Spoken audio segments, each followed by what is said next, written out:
Hello everyone. So today let's practice some SAT problems. This is problem number 1. So the problem says that the function f of x is equal to 2x plus 2 multiplied with 2x plus 1 gives the perimeter in meters of a rectangle that has a width of x meters, right? Then which of the following is the best interpretation of 2x plus 1 in this context? This is the question. So the first thing to note in this question is that this represents the perimeter of a rectangle with width x meters, right?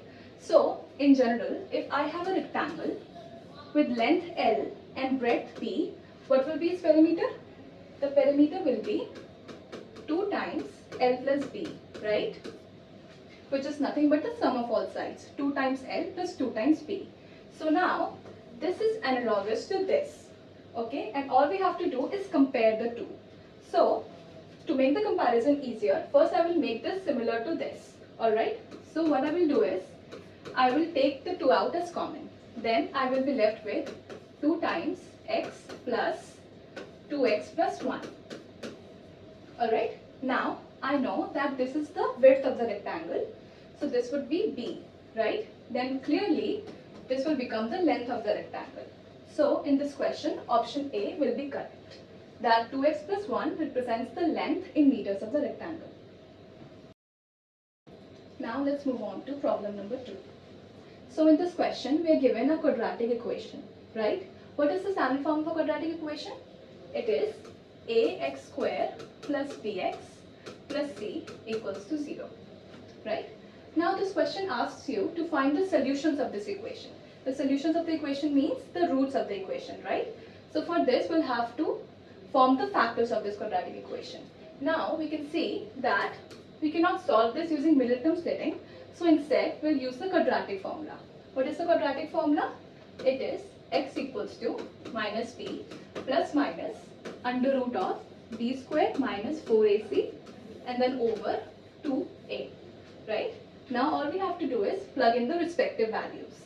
b is minus 3, right? So this will become x minus of minus 3 plus minus square of minus 3 is 9 minus 4 times a and c. A is 1 and c is minus 1. So this is what I would get. And then over here 2 into 1. Alright. Now this would give me two values of x.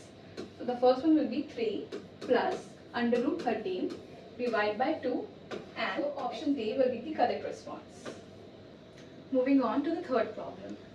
So this is a simple question on exponents and radicals. We are given this expression and we have to simplify it. We know that this symbol represents the root of a number, say x. If I write n over here, then this would give me the nth root of x.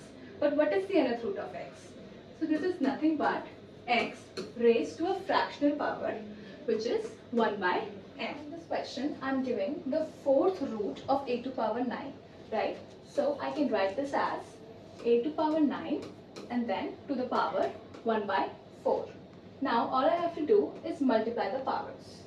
This would give me a to the power 9 into 1 by 4, and then I will end up with a raised to power 9 by 4, which will make option A as the correct response.